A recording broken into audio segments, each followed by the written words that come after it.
don't know me, my name is Ken Mahoney. I've been around a little while. Others worked, let's see, get the right page here.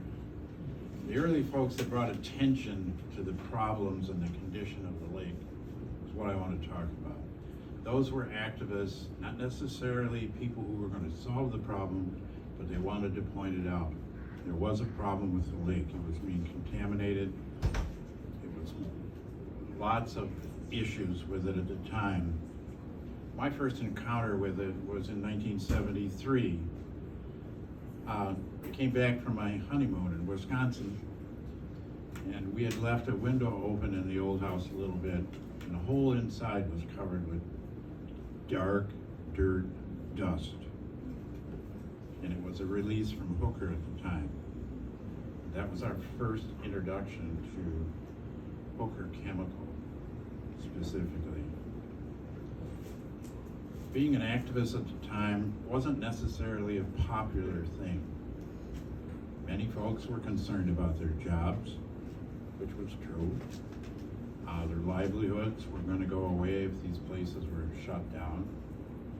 So calls to shut them down also brought some rather nasty comments and threats.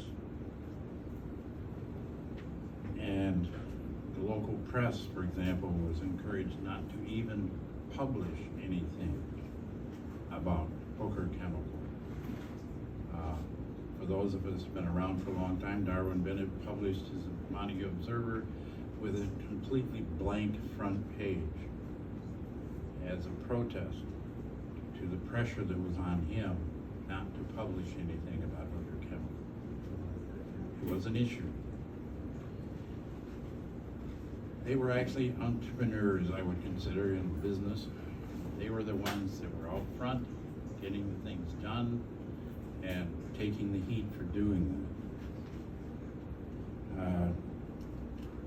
They pointed out the issues. This eventually got to the state of Michigan, discovering there were some problems, and the federal government involved.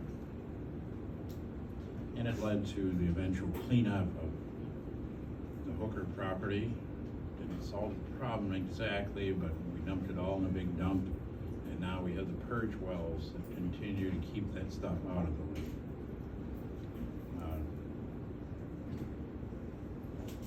After that, we were named an area of concern by the International Committee,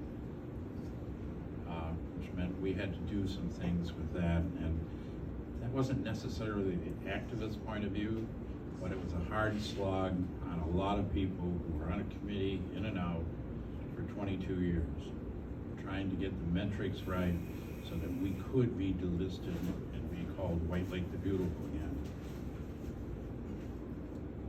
Some of those early folks, Went and Betty Dahlstrom, who you probably remember. Ken, just a A little little louder. louder? Yeah, a little closer, a little louder. 30 years of teaching have caused my throat to go away. Ken, if you just aim the microphone right up. Yeah, right Yeah. There we go. Yeah.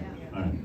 Went and Betty Dahlstrom, for those folks who remember them, Went initially focused on the tannery. He and Bob Wesley were always checking out the tannery. And that eventually led him to move over to Hooker when the problems at Hooker were beginning to appear. We had a lot of household parties or meetings at my house to discuss what to do. So, with Went and Betty. My wife, of course, those of you who remember Mary, was very active in dealing with Hooker Chemical and DuPont. Not so much the tannery, but DuPont and the tannery were her targets. And she could be pretty aggressive. And we worked hard to bring that to fruition, that the cleanup was there. Other folks worked hard, not just us, but other folks worked very hard to hold those companies accountable for what they had done in terms of profits. The hero, of course, was Warren G. Dobson, who pointed out finally that there's a huge dump site in the back the state had been giving Hooker A ratings for years, never checked the back feed.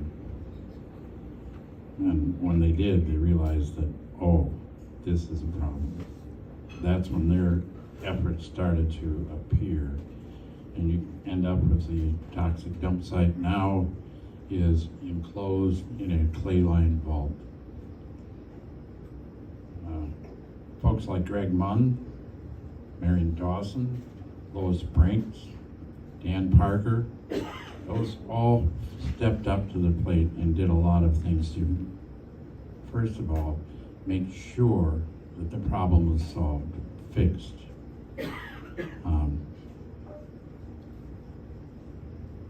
As I said when we celebrated the delisting, it's not the end, it's the beginning. We have to be eternally vigilant as they talk about liberty. You have to be the same way about the lake.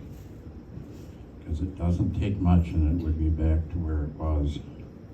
If the economic conditions change, you have folks that would put a steel mill on the lake.